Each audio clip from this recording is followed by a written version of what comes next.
Priscilla, welcome to the podcast. Thank you so much for being here today. Thank you for having me. Yes, absolutely. I'm definitely excited for my audience to learn more about you and your story. You've gone through some shit, but you've been able to turn the trauma that you have experienced into a platform where you're able to help others, which is really the epitome of my show and the type of guest that I love to feature. You know, you have a whole brand called the Cycle Breaker Coach, which we're definitely going to talk about a little bit later. But first and foremost, I just want to say thank you. I appreciate you. I appreciate your vulnerability, your honesty. Since we've connected online, I just love your messaging and everything that you do, and also the lives that you have with amazing guests. And you really are just a person who is out here trying to change the world. So I just want to give you your flowers before we even get started. Thank you. I appreciate that. And it's mutual. The feeling is all across. Like I said before, technology was acting real ghetto and cut us off, but the Instagram algorithm definitely brought us together for a reason. And I'm really, really excited to have you share your story and your truth. With that being said, let's start off with an intro for people who are meeting you for the first time. In your own words, let us know, who is Priscilla Maria? I'm a lot of different things, but to sum it up, I am a trauma recovery coach. I'm a trauma survivor. I am a speaker. I'm someone who really believes in storytelling and collective healing. Overall, as you've mentioned, I've experienced my own traumas, and so transforming that pain into purpose and really leading by example that it is possible to recover and it's okay to seek mental health support. Yes, I love that last part that you said, that there is a possibility to heal from the shit that you've gone through, and you don't need to allow the circumstances that you have dealt with to continue creating your path of life. There is a way that we can shift the narrative in our life despite of the really fucked up shit that we've gone through. And everyone's story is different. Everyone's trauma is different. Yours is no greater or less than mine or someone else's, but there's definitely, like you said, such healing in sharing our stories, which is why I wanted you to come on. So let's start off with childhood, adolescence. You've gone through some pretty traumatic things during that time period. So you talk about as much or as little as you're comfortable with, but talk about some of the things that you experienced growing up as a kid. Yeah, there's a lot of different experiences, and I think I've kind of categorized them at some point. And so I tend to focus more on certain ones. I would say like the most impactful trauma that I've experienced to date is my molestation by my grandfather. And so that happened when I was a little girl in California and actually outside of the States as well. That was extremely conflicting, very confusing because this was not a stranger. This was literally, it was my father and then this person, my grandfather. How old were you when that happened? So the two times that stick out to me are 8, 10, or 11. Significant ages for that to happen. Oh, for sure.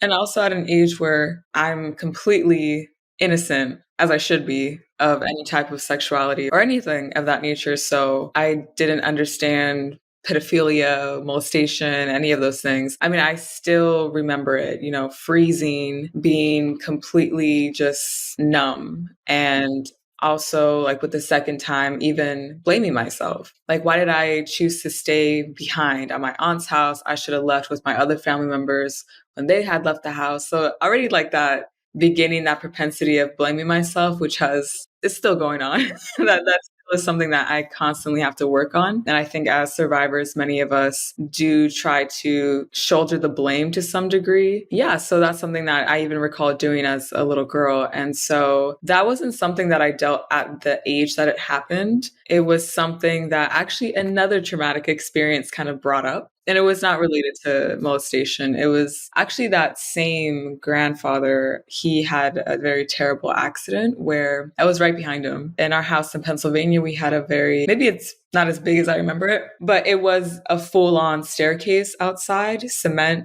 that went into the driveway. And he was just going down the steps right in front of me, and he tripped over his shoes and he fell down the stairs onto the driveway. So that was very scary because all I see is him laying still on the driveway and bleeding and not moving. And so that was super scary. And there was a whole process with that of him recovering. Yeah, it was very scary because he was elderly at the time. So he really could have gone more hurt than he did. And so that led to him recovering at our house. So me taking care of him, me taking care of someone that I hadn't process had hurt me. But sometimes our bodies, they know. So even when you're a little girl and you don't understand the vocabulary, you just know, like, I don't want to take care of him. And I'm not sure why I don't want to take care of him. I even recall not being able to sleep at night because his room was across from my room. Now that I look back at it, I think I had PTSD. I certainly had some type of trauma stress related reaction because it really affected me, his fall. And then during that period of crying, hyperventilating, very out of whack, I remember that situation just came to surface. And I remember certain people in my family would tell us, like, don't let anyone touch you, don't let anyone do this and that. But I always thought that applied to strangers, not to someone that you adore and look up to and have fun with. You know, he was funny, very charismatic. Ultimately, I did confide in someone, and that person told me verbatim that was not molestation, and that was it. It was never spoken about ever again until I brought it up. I have a question before you continue. From you said it was 8 and then around 10 or 11, and then the fall happened. How long of a span between from when the molestation happened to when he got injured and you were taking care of him? How old were you when that was going on? So that was around the same time. There wasn't a big gap. I believe he fell during the summer. I know it was warm weather. And then when he had touched me in California, it was more of the winter. I know September 11th. Yeah, I think 9/11 was after it. Yeah, because I had went to the Twin Towers 2 days before 9/11, and I went with him. I remember he had already the casts on his wrist in the pictures. So I want to say he fell before September, and then I think that happened in December. So it was still fairly recent. Yeah. And so I had told that adult, they told me it wasn't anything. And I actually felt relieved because, again, being so young, not knowing. And then if a trusted adult tells you, like, oh, like kind of like false alarm, I was like, okay, cool. But once he died when I was 13, it's like I buried it when it happened. And then I buried it again when I was told it didn't happen. But then it came up again when he passed away. And I just remember crying so much at his funeral, but I wasn't really crying for him. I don't know why I was crying at the time, but now I know. It's because he's dead and there will never be justice. At least that's what I thought in the moment. It was just so confusing, super confusing because, I gave the speech, when you say your words. And I remember standing there and being like, I feel like I'm making things up. And I low-key was, because that's kind of what you do. And that's what other members of my family that were his victims did. You just continue on this role of, okay, I'm the granddaughter and that's my grandfather and I have to show respect and he's an elder. And so I did not bring up my molestation to family members until I was 19. And I actually didn't have a choice, which is interesting. Wow. Yeah, so I went to a wilderness program, which for those listening that aren't familiar, the best thing I can describe it is the movie Holes. It's like the same shit. Like you're literally like digging latrines in the dirt to use. You're completely in the desert. And I was out there for 6 weeks. It's for at-risk youth and an intervention program. Everybody there that was in my group had a history with substance abuse, and many of them had legal issues. It's not your run-of-the-mill therapy program. Like I said, I didn't have a choice to share. The exercise was to write a letter to my grandfather. I wrote it, and then they're like, okay, you're going to send this letter to your parents and your brother. And I was like, I didn't write that for them. And that was it. Like, it really wasn't my choice. Wow. I know that's just like the tip of the iceberg with the things that you've experienced, but I know that is a lot to deal with. And for you to really have your choice taken away from you again when it comes to like talking about it, how was that for you? Like, were you angry? Were you upset? What was the response, if you're comfortable with sharing, when you told your family what happened? When I told, and again, I'm in the desert of Utah, they don't tell you where you're at. They don't tell you what you're going to do. They don't tell you the time, the date. So I don't know where I was at. I was somewhere in the dirt. And we only had contact with people outside once a week. So they got the letter in the mail. And then I guess a week later, I got a letter in the mail. Both of my parents, they wrote their letters, and it was very emotional letters. And it was complicated because I'm like, I can't even see you. I can't hear you. I'm just reading things. And like when I had spoke to my father, for example, after the fact, he had so many questions because it's like when you say, oh, I was molested, it's like, what does that mean? Not that it really matters because any type of sexual assault is violence. But yeah, I just wish I could have like answered more of his questions in the moment instead of like weeks later. And then my brother was actually in the same program because he was going through his own addiction and stuff. And so they actually brought him to my group, arranged for us to sit and speak. And that was very difficult to just sit there and figure out like, what do we say about this? Because he loved my grandfather. We all did. Like he was super funny, very personable, fun to be around. And so it was very confusing because wait, this person is someone that I like to be around, but then I can't reconcile the fun grandfather and the pedophile grandfather that clearly had malintent. This is something I still work through where it's hard for me when something happens to me, even very, very recently. And it triggers me because I'm like, I don't understand. This person has so many great qualities. And then they do this one thing that I'm like, but I don't understand. Am I tripping?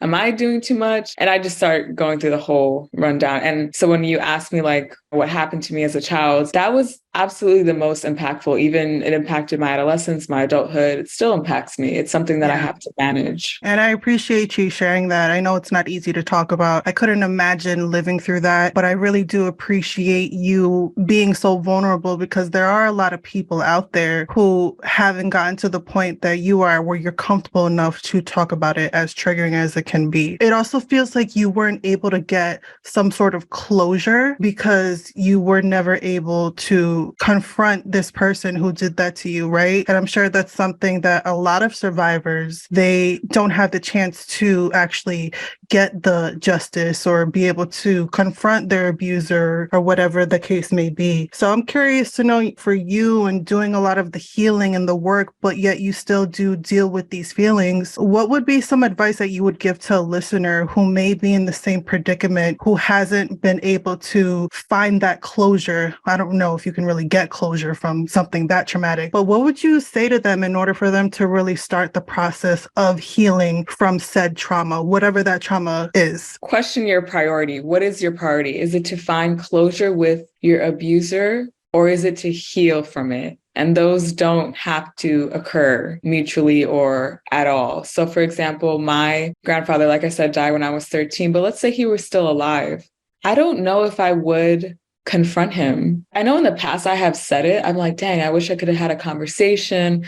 I could have asked him more about him because I do suspect he experienced possible sexual trauma. I don't know, but he definitely experienced trauma. Like this guy would literally have horrible nightmares, even into his 80s, and other like clues that I thought about, but that wouldn't change anything for me. Even if he had gone through the exact same thing, I would still be like, okay, but I'm not out here harming children. And my biggest fear also with, and I've experienced it with other people, is sometimes when you want to get that closure, it can do more harm than good because there's a chance that person might gaslight you, might blame you, it might push you back. So that's actually a fear that I have, even talking with certain people. It's like, what will I gain out of this? This person has already shown me through their actions that their moral compass is skewed. I don't want to put myself in a position where I feel like I have to make a case or convince anyone or anything like that, because that almost makes it seem more real that there is something to debate and there isn't. The facts are the facts. I was there. And so what I would suggest is focus on what you need. So what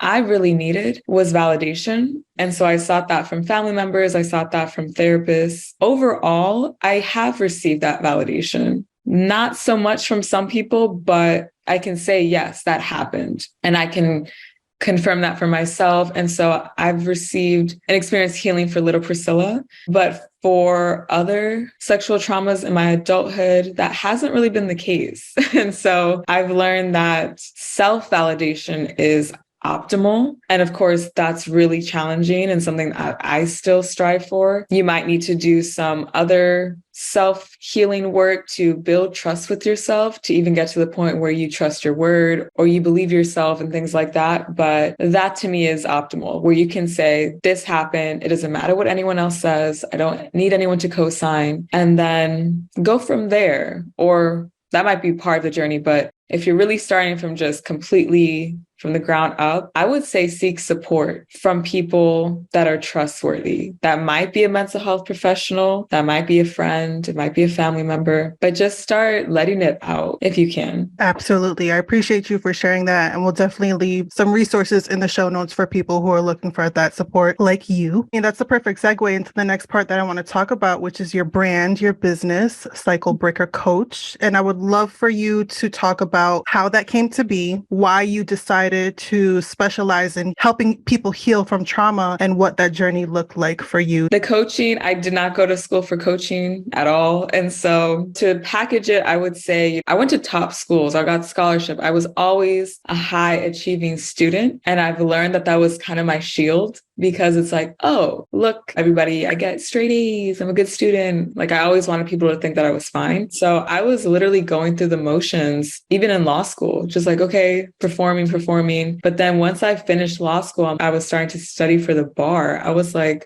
why am I doing this? Like, okay, I got the JD. I'm done. I did well in school. For those that aren't familiar with the bar, it's like 3 months, like 12 hours a day, intense grinding, studying. And I'm like, I don't even want this. If I were to get this license, I don't want people to even ask me or give me that responsibility. And even throughout law school, I was like, I think I'm going to work in HR. Like, it was pretty obvious that I didn't know what I was doing.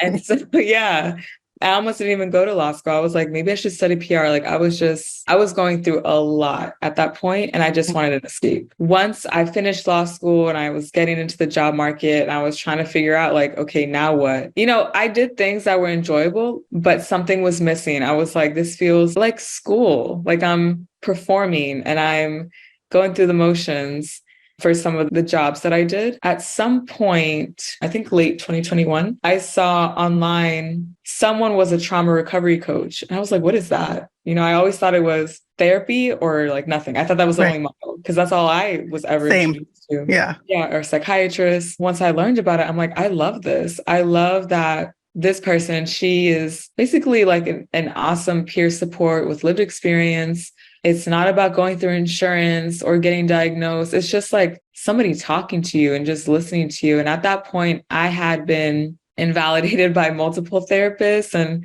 very questionable comments that I've shared since then with people. And they're like, what the hell? And I'm like, I didn't know any better. You know, Yeah. it's the same thing. My elders, they're the doctors. They know better. I signed up for the course that she took. I got certified. And then I got laid off on my birthday last year. So I've Oh only my been doing gosh. it for less than a year. Yeah. Wow. Last year was my birthday. And I was like, it's now or never. Like, you've been having these dreams of being an entrepreneur, of being a speaker. When is it going to happen? You can't do that working 40 hours for someone else. Like, okay, God is giving me the opportunity. You have this money saved up. You have a great recommendation to fall on, because I was laid off at no fault of my own. I was like, okay, this is the time. And so I just went for it. I set up my LLC. I've gotten my private clientele. I work for an app. I work for a scholarship program. I'm seeking more clients. And so it's still building. And since then, I've joined different coaching containers like I.D.E.A.L. And, you know, We All Grow Latina. I've met you. I've met so many people on this journey in less than a year. And I'm like, wow, I didn't even know this was an option. I didn't even know this was a thing. My whole life, it's been, you got to go to a top school. You got to go get a great job. And my parents absolutely sacrificed everything for my brother and I. And so there was also this guilt of, I have to deliver. I have to do these things. I just got to the point where it's like, well, who am I? Who is Priscilla? You've been through all these things, eating disorder, you stopped drinking, all these traumas. And it's like, now what? Like, what was the point of all of that just for you to live in a rat race? No, you have to do what makes you happy. Congratulations to you. I can't believe it's been that small of amount of time. That's amazing. And I really hope that, you know, inspires someone who's listening to like, just fucking do it. Yes. Just do it. Like, what's the worst that can happen? You not even trying. I think that's the only definition of failure in my eyes. Like, you're not even allowing yourself to do the thing that you're dreaming of because all of these external things, like, oh, what if? And no, I got to check off the boxes and all that, especially as first gens, right? But Yeah. you said, fuck that. This is my Pretty opportunity. much. I'm not going to look at this as something negative of like, fuck, I got fired. I'm a failure, this, that, and the third we all think of, right? You're like, no, this is my opportunity to find what is my purpose and what makes me happy. And you're fucking doing it and you're killing it. So thank you for sharing that. I know that's going to inspire somebody. For sure. Yeah. I see that layoff as a blessing, not a blessing for my employer, let's be clear, but a blessing from God, where Right. it's like, I'm literally setting this up for you because I'm also a very loyal person where it's like, I probably wasn't going to leave that job. And I think God was Right. like, let me do it for you because you're Right. playing too much. And Right. then it's like, okay, now I have this opportunity. And as you were speaking, even yesterday, if I can share, I did something outside of my comfort zone. I literally just the night before, I mean, I've been wanting to do this for a while, so it wasn't totally impulsive, but I made the reservation to go on this hike in LA. I was in LA and to go bungee jumping. And like that has been on my bucket list for years. And I was like, if you don't do this, it's never going to happen. You're never going to do And it. yeah, and so you just have to go for it, be uncomfortable. As Wendy says, say yes to a thought and then follow it up by action, and you'll be surprised what can happen. And so I did it. I did the 10-mile hike. I jumped off the bridge, never again, but I did it. At And least it's you like, can say you did it, right? yeah, I followed through with my word and I went by myself. Of course it was like a guided hike, but I was like, I'll make friends. Like everything will work out. It did work out. It was stressful, but it worked out. And so just having that mentality of everything will work out in your favor and you'll see how many doors open when you believe that. That is so inspiring. I know I would never jump off anything. I don't even like going like on the fucking elevator, and just me and heights is not. I don't even like fucking roller coasters, okay? But I just love that for you. And really just the takeaway from that is like do the scary shit because you never know what's on the other side of it. It could be the most beautiful thing that you ever experienced, but you got to do it. Yeah. I love that for you so much. All right. So something that you talk a lot about with your brand and your business is generational trauma. Mm-hmm. And nowadays it's very trendy. It's very like, oh, let's talk about healing and generational trauma and all this shit, right? And it's so overused that I feel like a lot of people don't even know what the fuck it means. So, Right. being an expert in your experience, I would love for you to really break down what exactly is generational trauma and how it can affect us holistically, like mind, body, spirit. Generational trauma basically refers to the stress related responses that our ancestors have experienced and how it has recycled generation after generation. For example, both of my parents came here not by choice. They didn't have an option. My father was a refugee. And so I never even grew up in the hood. I certainly didn't grow up in a war zone like my dad did, but I still felt the vicarious effects of that trauma because of the parenting that I received from him, the mindset, the behaviors, the survival mode. There's this quote by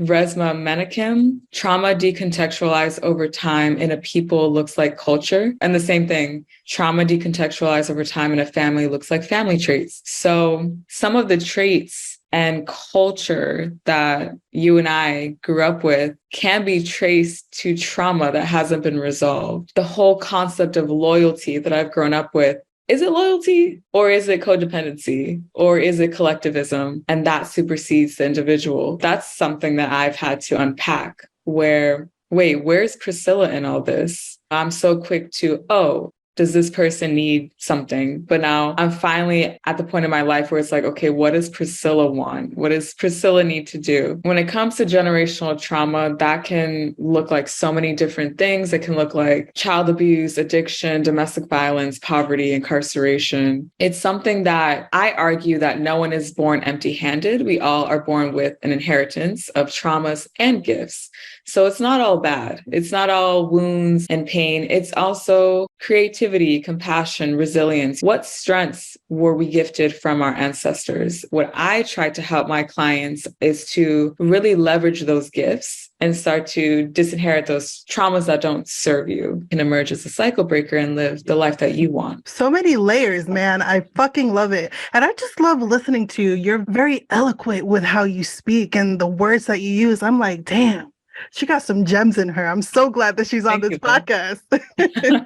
So since we're talking about breaking the cycle of trauma, I know there's a lot of steps and shit in between in order to be that cycle breaker. But what would you say in your expertise? What are some key steps that one needs to take in order to break that cycle of trauma? And what can we do in order to regain our power and control within ourselves? Get out of your comfort zone and get out of your default. So if your default is to keep everything inside, harbor secrets, you have to look at that and see, what has harboring secrets or doing that yielded in your life? Has it brought community and connection, or has it brought isolation and resentment and a lot of unhealed wounds? If your personal history shows that that's what that will continue to provide you and you want something different, you have to move differently. That varies case by case. Let's say you're also like me and experienced childhood trauma. And the way childhood trauma works, you could go your whole life not speaking about it, but you will still tell on yourself because your relationships, your body image, your lifestyle will give it away. And I meet people and I'm like, you don't even have to tell me, I see you. And whatever happened to you, you don't have to live some type of life sentence where it has to define you. Whatever is keeping you from maybe seeking support,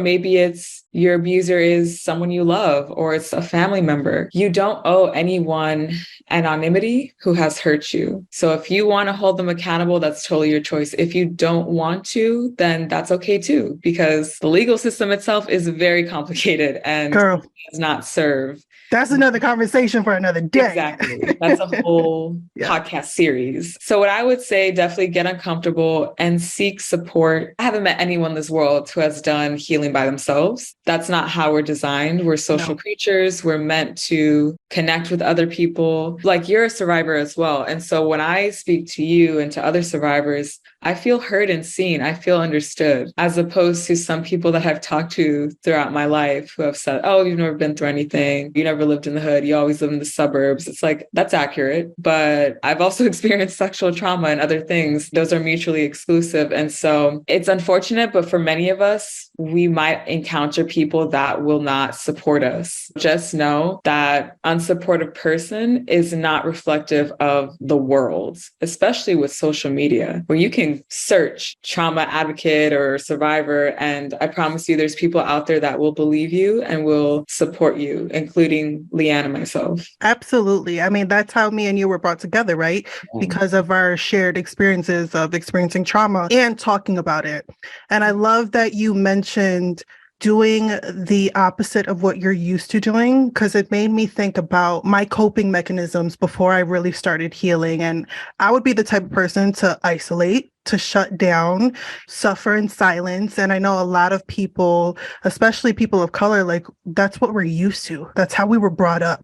What happens at home, you better not fucking say a word to anyone outside of this, because there will be repercussions for you opening your fucking mouth. It wasn't until I decided to take my power back and start using my voice to share my story, owning my truth, regardless of how uncomfortable that was, how I've been able to attract people like you, people like others who've been on my podcast. Just the power of social media and finding your tribe, finding that network of people who get it. I did not realize how healing that would be just by sharing my story. Absolutely. Yeah. You will attract people like that because, and it's interesting because the statistics don't lie. So sexual abuse, domestic violence is extremely common. So you never know who in your circle is experiencing that or has experienced it. And so sometimes when you share, you'll find like people will DM you that you've been known, but you didn't know that they had also experienced it. It's like the healing is contagious. you've opened the door in your circle, and then you'll see like some people will come through and then they will open the door for someone else. I literally had that happen a couple weeks ago. This girl that we went to grade school with, she knew about me and my story, and she was in a decade-long relationship that was physically, emotionally, verbally abusive. And she came to me, she was like, I'm ready to share my story because I heard about you and what you did. That is why we do what we do, because if we can just help one person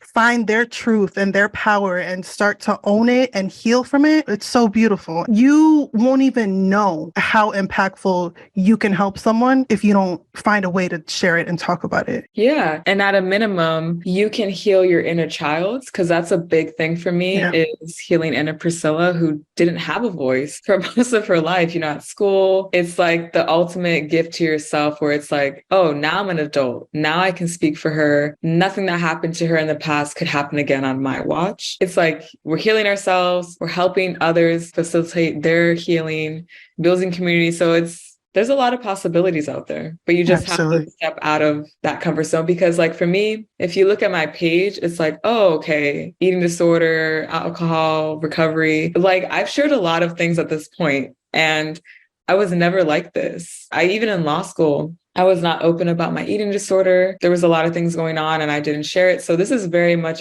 opposite of what I've been like majority of my life. I've learned once you own your story and your identity, no one can use it against you. Because it's like, what are you going to say? Oh, you used to binge drink. You used to do this. That's accurate. Right. What? Right. Now what? Look at me now, bitch. Yeah. And it's like people like that, it's just a reflection of where they're at in their own journey. When you're truly happy and content with yourself and you're really serious about healing, you embrace that in other people. You don't weaponize it or try to like judge people. Yeah. So I'm sure you've experienced too, where people, you know, they like to criticar, but that's fine. Our purpose is greater than their criticism and our discomfort. Preach. She answered the question without me even asking it, because I was going to ask you right now, what is your advice around setting boundaries with people when it comes to breaking the cycle? And it's just like perfectly what you said. Find the people out there that are for you and exit stage left for the people who don't understand it. And sometimes that's family too, which can be very, very challenging to deal with, but it's a part of the process, especially being the cycle breaker. Like sometimes you need to put those firm boundaries and be like, I'm protecting my peace by all means, like what this hat says, right? Yes. Yeah. Exactly. If I could share about boundaries, because Please. you're right.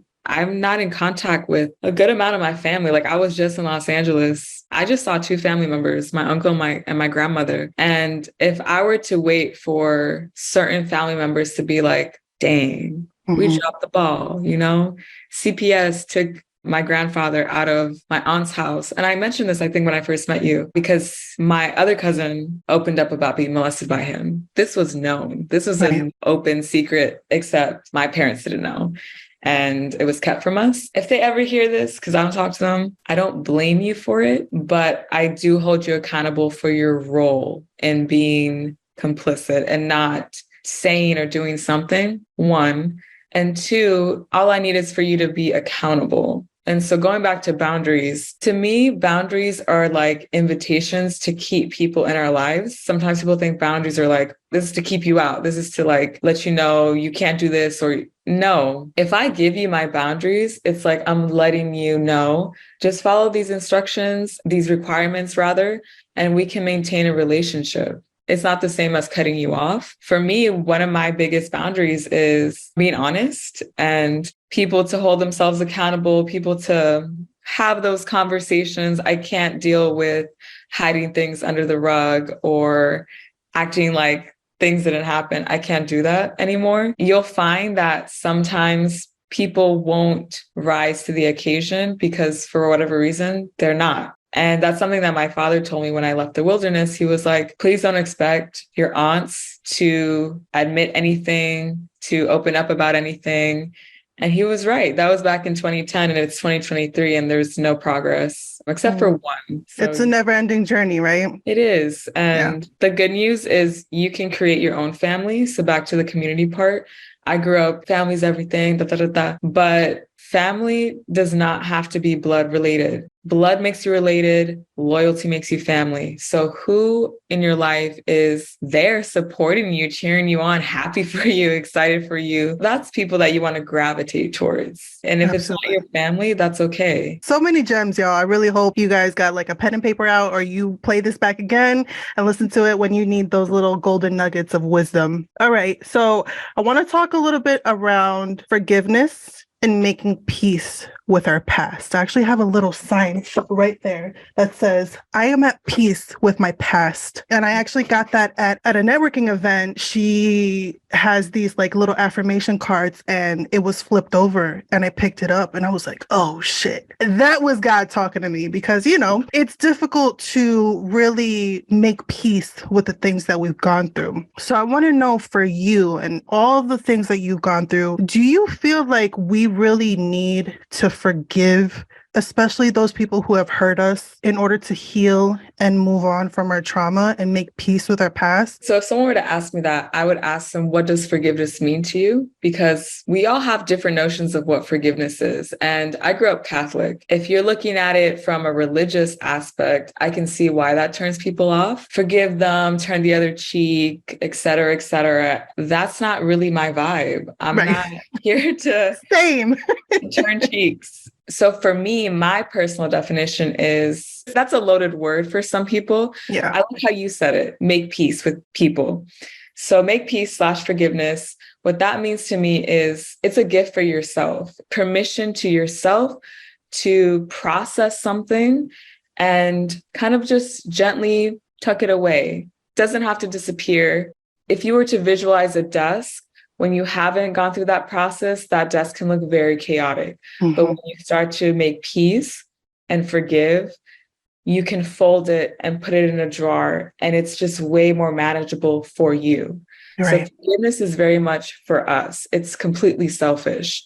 I'm not forgiving you in a way that it absolves you or you get a clean slate with me and it didn't happen. If there's a wall, you're somewhere there playing in the field and I'm here. To be clear, that wall will still be there, even if I forgive you. Right. Forgiveness doesn't mean reconnection. So reconnection is a whole other thing. And that's definitely that person's unique decision, whatever they want to do. I will say, if my grandfather were alive, so I believe in rehabilitation. I believe in people transforming and evolving because I have evolved. I've seen other people in my family evolve. I'm very big on, people that are formerly incarcerated changing their lives.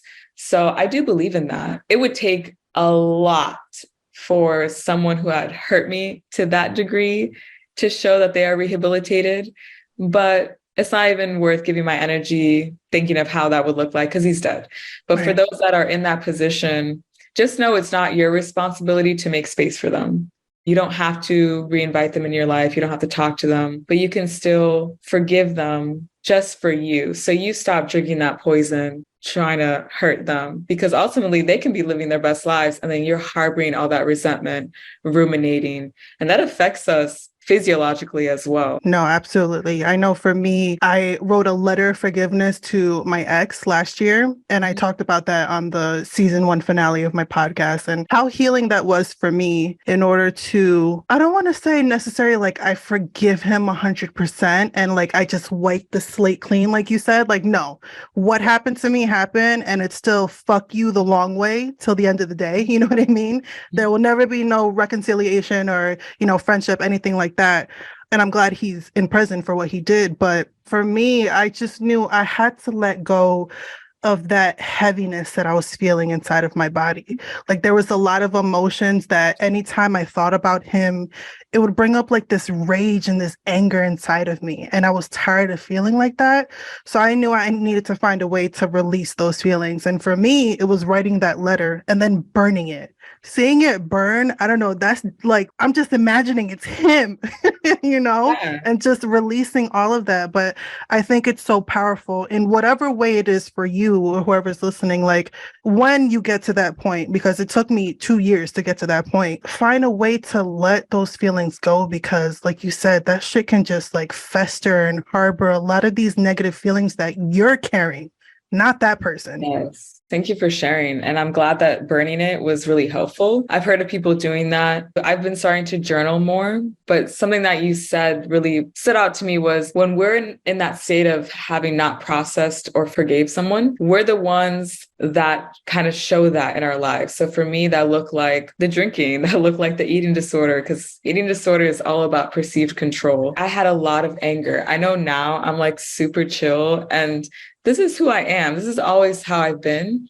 But for a period in my life, a good amount of time, I was very angry. That's why I Mm-hmm. drank. So when people ask me, like, how do you go out and like do things sober? It's because for me, it was never a social lubricant. It was anger management. Once I started to do the trauma work, I just don't feel the same. I don't seek the same chaos. I don't seek the same danger. I don't like to lose my temper. It's like super rare now because it's not because of the other person.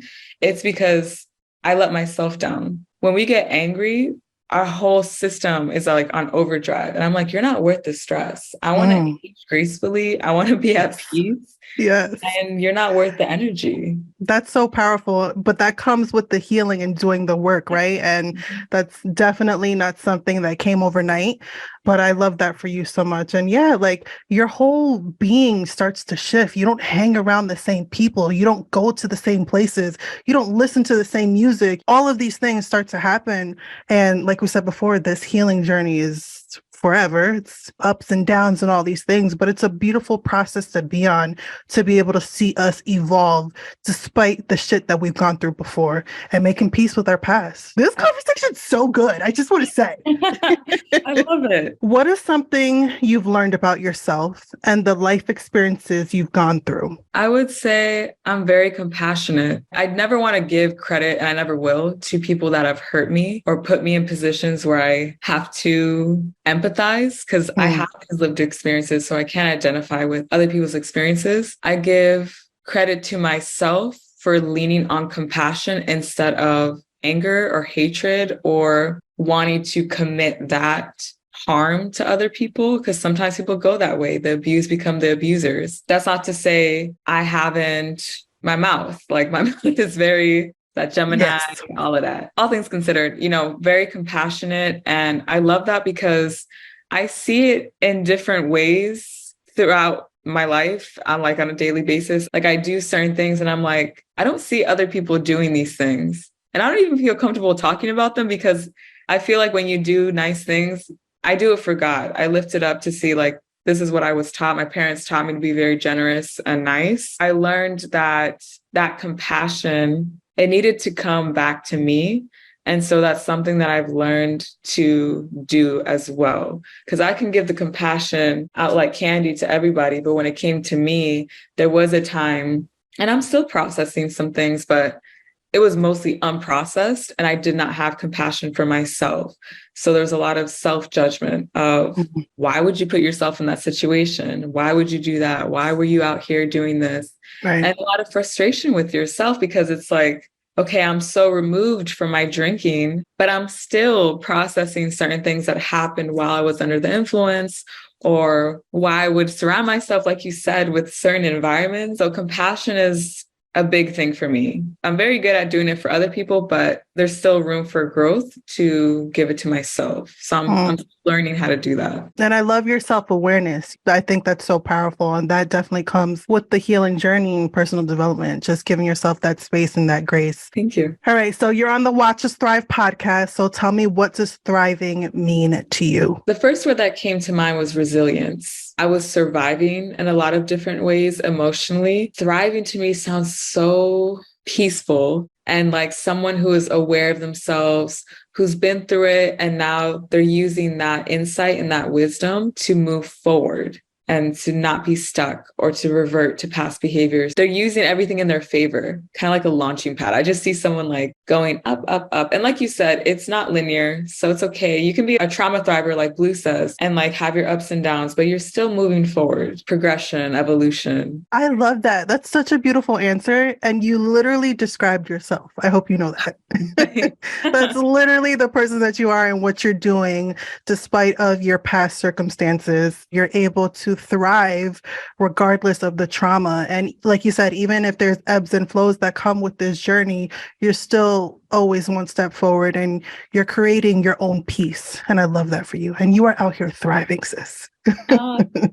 You too. Yeah. Thank you. All right. So we talked about baby Priscilla. What would be a piece of advice you would tell her being the woman that you are today? I love baby Priscilla. She's so cute. I would say that she has a voice. It's okay to use it, even if your audience doesn't get it. Growing up, I was always super quiet. Pretty sure I had like undiagnosed social anxiety at different points. Somewhere along the line, I internalized that my voice didn't matter. And it was probably when I was invalidated the first time about the molestation, growing up in predominantly white schools, being the odd person out. There were just so many things that happened that made me feel like I didn't have a voice. So I would tell her that she's funny, she's talented, that even if these people don't get it, still use your voice because you deserve to be heard. And what you say has weight. And what you say matters. Yeah. Okay, final question. I want to know, what kind of legacy do you want to leave the world? If someone has to sit down and write about Priscilla, what do you want them to say about you? I want them to say that she was someone, a healer of sorts, in the sense that I'm not out here putting my hands on people and healing them, but just leading by example, breaking the mold, showing people that it's okay. Like, people can look at me and assume all types of things, but you really don't know my story and you don't know my brother's story. If you knew more of our story, you probably know like why I'm so non-judgmental and so compassionate, because I've seen certain things where it's like, we're all human. We've all been through something. We're all flawed. There's just no need to tear each other down. So I would love for people to say that I left a legacy of compassion, of community, social justice. When they think of me, to think of someone who was breaking the silence and said, enough with these cycles, because I'm certainly not the first woman in my family to be a victim of sorts. There's many victims in my family. The generation closest to me, the one before that, it's like, no, it ends with me. So I would love for people to think like, okay, if Priscilla could end cycles and be so open about it, I can do it too. I couldn't think of a better way to end this episode. This is why I titled it How to Break the Cycle of Trauma, because you're literally doing that and you're empowering so many people to do the same. I want you to know that. And I adore you so much. I'm so grateful that me and you connected. And I know my audience is going to want to know more about you, follow you, work with you. So I would love for you to share what you're working on, how we can follow you, anything else that you want my audience to know about, so we can get more of your amazing energy. Sure. And thank you so much, Leanne, for this beautiful platform and just for sharing space with me. So my Instagram is @CycleBreakerCoach. My website is PriscillaMaria.com. And as far as what I'm working on, I'm really trying to step more into the speaking space. So maybe you'll see me speaking more. I offer individual coaching. Later on, I would like to do some group coaching. So keep an eye out for that. And I don't know about you, but I really think you should start a podcast. You have a very good voice. Girl, everybody says that. Like, yes. Everybody says that. I actually did experiment. So technically I have one, and I uploaded one episode. It was just an IG live. And I just put it on. Maybe I'll talk to you more about how to do that. Yes. Like we said before, you just got to do the scary shit, right? You got to just do it. I love that for you so much. I'm definitely going to link all of your info in the show notes, and just keep doing what you're doing. You are helping so many. And I just appreciate you so much for really taking up space and letting people know that there is life and healing, whatever it is that you want after abuse and trauma. So I appreciate you so much for using your voice to let others know that they can too. Thank you. I appreciate it. I took a lot away from this conversation. I'm excited to hear it back. Yes, absolutely.